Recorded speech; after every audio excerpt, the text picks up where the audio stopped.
Hello, pre-calculus. Let me, there we go. We're at section 4.7, inverse trig functions. Inverse trig functions. How's that look? That's great. Inverse trig functions. Oh, there's an O. And let's put an exclamation point there. Just to liven it up a little bit, you know what I mean? So inverse trig functions. So normally we have a trig function like this. We have sine of an angle, let's say, I don't know, pi over 4. Remember, that's 45 degrees. And sine of pi over 4 equals, you had to look at a triangle, and it's the opposite over the hypotenuse. So that would be a 45, 45, 90, or 1 over square root 2. And remember, sometimes we'll see that with the square root 2, the denominator rationalized, so it would look like square root 2 over 2, but we'll just leave it like that. An inverse trig function goes the opposite way. So let me draw an arrow. An inverse trig function does the opposite. So we could say sine, inverse sine, this is the button on your calculator above sine. It means the inverse of sine. Inverse sine of, well, that fraction is equal to the angle. Okay, remember when we found inverses of functions, the first thing we did is we switched to the x and the y, and then we solved for y. So this switches what the x and the y are. Okay, so what I want to do really for our notes here is just look at what these graphs would look like. The exercises we have will look a little different, but I think the very first thing we need to do is take a look at these functions. So sine of x, and we're just going to look at sine of x between negative pi over 2 and pi over 2. Okay, we needed to restrict the domain of sine in order to have an inverse. And I'll show you why that is real quick here. So there's 1 and negative 1. And there's negative pi over 2 and pi over 2. And so sine would look like that in between there. And I only look at this little bit of the sine wave. And the reason is because I want to find the inverse of it, so it needs to pass the horizontal line test. If I continued to bring this line down, then the graph wouldn't pass the horizontal line test. So let's see what that would look like over here. Let's do the inverse of this. What I'm going to switch the x's and the y's.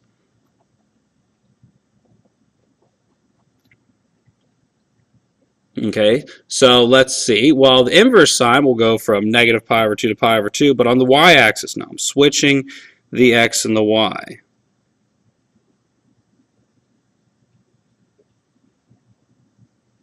So from pi over 2 to negative pi over 2. And let's see here. The y goes from negative 1 to 1, so now the x will go from negative 1 to 1. And this will give us a graph. Let me see. It kind of looks like, whoops, no, over here.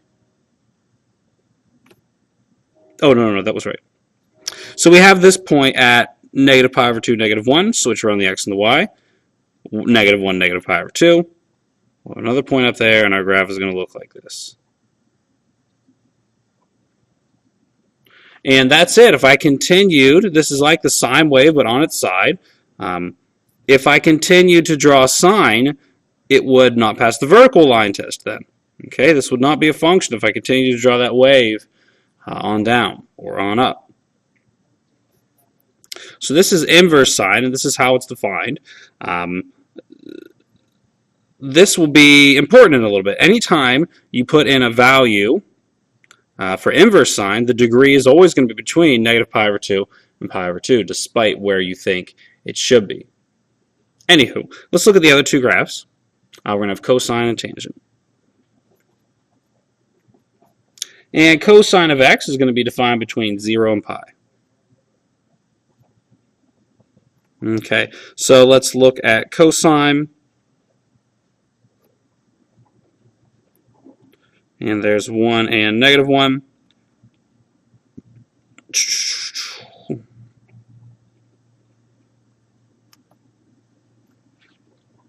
And this is the bit of cosine we're going to use. If I continue to go up, it would fail the horizontal line test, and then a little later on it wouldn't pass the vertical line test. Let's graph the inverse.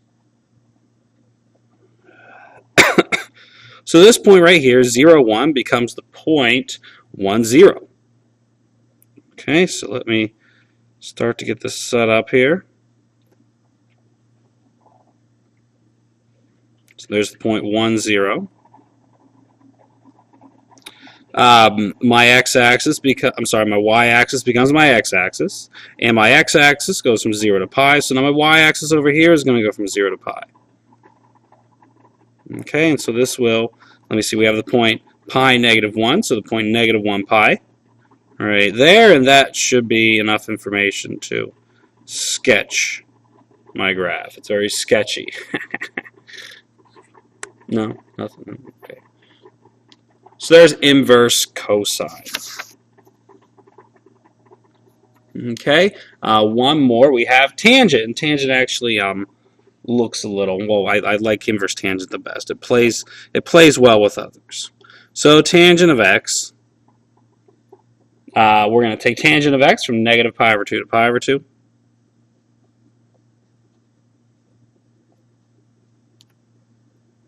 And tangent of x, let me see, negative pi over 2 and pi over 2. Remember, tangent is all these vertical asymptotes. It's actually a vertical asymptote at each of those multiples of half pi on my graph. Actually, well, never mind, that wasn't true. And then add multiples of pi. But anyway, so we're going to be defined between here and here. So we'll just have the line with its vertical asymptotes.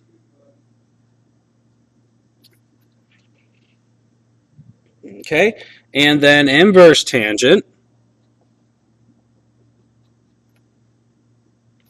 Let's flip this around. So the y-axis is going to go from negative pi over 2 to pi over 2.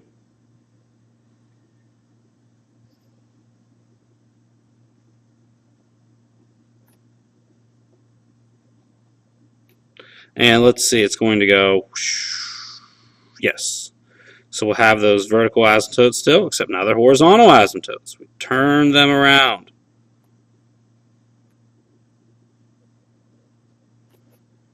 Okay, so there's inverse tangent of x. What I want to do is go back and briefly just mention a couple things here. Inverse sine is between negative pi over 2 and pi over 2. And if we look at our coordinate grid, there's 0. So between pi over 2 and negative pi over 2, inverse sine is always going to give us an answer in either first quarter or fourth quarter. Okay, so no matter where you started from, if you use inverse sine, it's going to give you quadrant. It's always going to give you an answer in the first or the fourth quadrant. So if we need to adjust that or just go with it, that's what we'll need to do. Cosine, inverse cosine is in the first quadrant or the second quadrant. It's between 0 and pi, from 0 to pi. So this is going to be Q1 or Q2. And finally, inverse tangent. Well, this is between negative pi over 2 and pi over 2, like sine. So we're going to be Q1 or Q4. And that'll be important later on. So these are the notes that I wanted to give you on inverse trig functions. There they are. Let's do some stuff for the left-hand side, and then we'll try a couple problems, see how these things actually work.